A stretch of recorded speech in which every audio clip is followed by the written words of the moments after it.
before I reached out to you guys, I was going to a normal OBGYN, had labs done, and they diagnosed me with PCOS. Prior, I had already been diagnosed with various autoimmune diseases. So they started me on Provera to actually get a period, a constant period each month. They gave me a certain amount of time to get a period, and if I didn't, then I would have to start the Provera. After a couple months of being on that and not getting pregnant, they started me on fertility medication, which the first one was Clomid.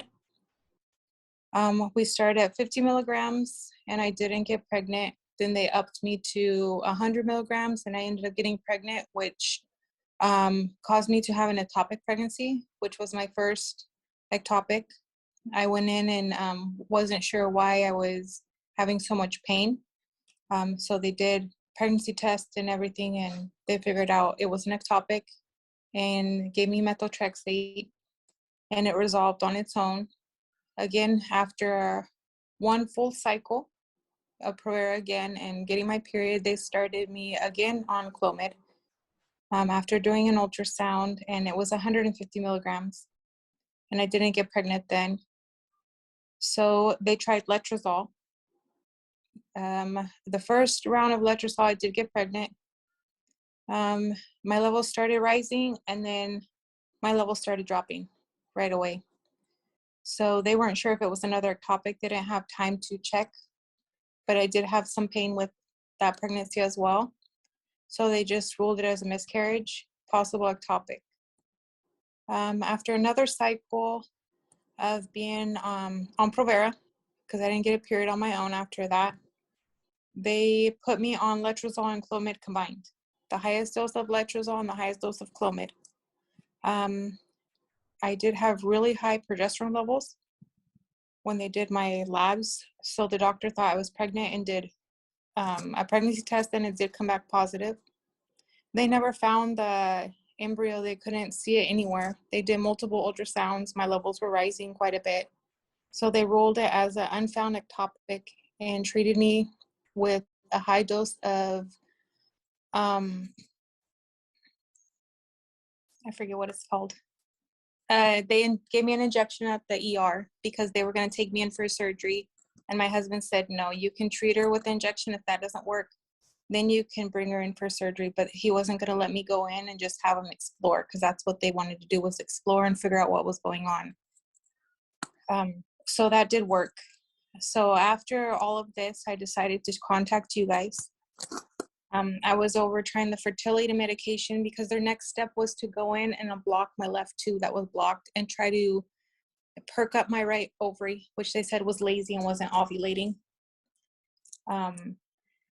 So I said, okay, I'm done with this. I can't deal with another loss, another ectopic. Something bad's going to happen this next time. And I just didn't want to deal with it because it was just so hard on my body.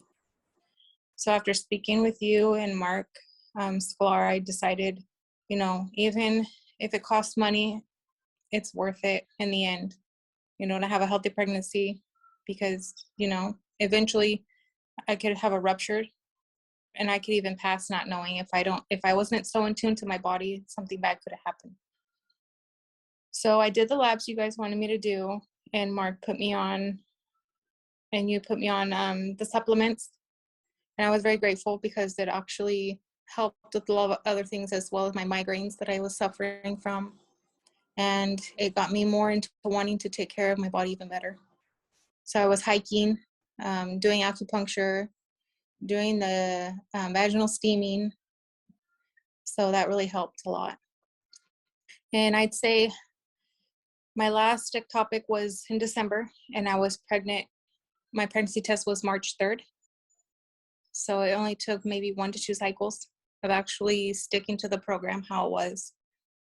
In the beginning, I was overwhelmed and frustrated with seeing so much that I needed to do. I was like, oh, I don't even know where to start. But once I spoke with you and actually understood what I needed to do, then I was able to follow the program and ended up pregnant. And we have a healthy 4-month-old. Being on the supplements as well as doing the vaginal steaming, I've never had a 29-day cycle ever and got my period on my own. And that's what happened once I followed the program correctly and did the supplements, and my body started adapting to everything. or post on Facebook groups or anywhere that they've tried a lot of things on their own, even supplements that they just hear other women try, actually go and have the lab work done. Look into it even further. There's a lot of testing that OBGYNs don't want to do and won't do, like you guys have done for me. There's a lot of tests that I looked at and I didn't even know what it was. And that's where you can know if you have other health issues that are causing this. And that's where you're going to figure all this out. So I'd say if you can't do it with actual medication or your OBGYN and they're just pushing you off to fertility medication, look into it further with you guys.